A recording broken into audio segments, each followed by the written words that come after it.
pan bod unrhyw un yn cyrraedd carreg filltir, bod yn gôr neu yn berson mae o hyd achos I ddathlu. Ond, efo hanner can mlynedd wedi mynd, be am y hanner can mlynedd nesa? I gôr meibion mynydd mawr, mae'r dyfodol yn ddisglair ac yn ddiogel.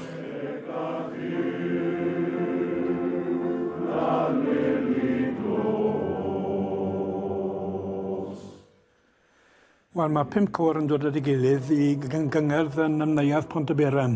Bydd côr Porth Tywyn, côr Cyfyrddin, côr Dyffryn Aman, côr Dyffryn Tywi a'r cwrs y côr I Fyn Arwain, côr Mynydd Mawr.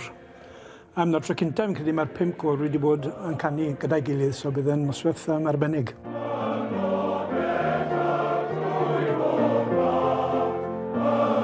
Caradog, fel cyn arweinydd y côr, be mae'r dathlau 50 mlynedd am olygu I chdi? Mae'n rhoi pleser mawr I fi ddod nôl I wneud hyn, achos fi'n hoff iawn o'r grŵp o fechgyn hyn, a nhw'n creu sŵn anhygoel, so mae safon yn y côr hyn.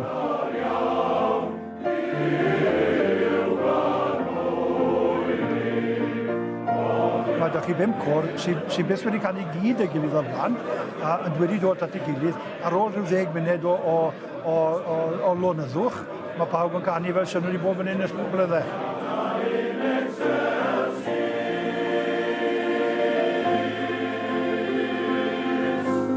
Iwan rwan yn ddyn ifanc, 15, yn dilyn hod y draed i'r addan yn cyfeilio yn y côr. Pa dips gen ti iddo fo ta I allu cadw rheolaeth ar y criw bach? Mae nhw'n ei sŵn rwan. Wel, yr unig beth byddwn ni'n gweud iddo yw I fwynhau, achos mae lot o sbri I gael yw I côr fel hyn. Mae'n gret I glywed bod rhywun ifanc yn ymddiddori ac yn barod I helpu'r côr. Sut nes ti ddechrau cyfeilio I côr Mynydd Mawr? Nes I glywed trwy fath o piano bod nhw'n edrych am cyfeilydd a bod dim I gael dyn nhw. A o'n i'n meddwl bod fe'n rhywbeth dda I ddechrau, mae'n I gwella fi lot. Dechreuodd ydyn ni wedi 8 mis yn ôl, beth oedd ei oedran efo'r ni, 15. Mae'n arbennig. Am crytyn ifanc. Mae wedi tynnu fel yr average o oedran y côr lawr. Lot. Oedd e'n ganol I tegau ar oliadau, o'n i'n meddwl, bydd e'n ormod yn fel. Droedd e lan, felly mae'n mi ware, ond mae'r côr yn gwybod bod y daw na a fe ddatblygu fe. Mae bach yn swil iawn, ond mae yna I gyd, credwch chi fi. 16 wyt ti, ac y criw yma gyd dipyn hun eich di, dyn anodd fel sewn yn nhw?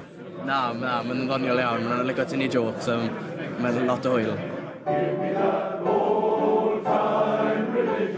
Mae cyfalyddion yn bryn, a mae cantorion ifanc mewn côr meibion yn bryn.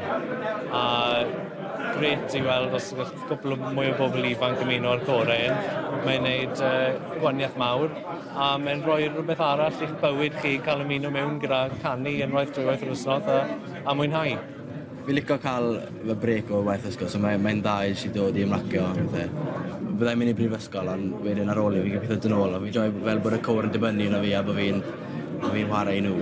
Mae'n brofiad gwych I hogan ifanc, achos mae'r côr yn bendant yn elwa o gael e yn y côr.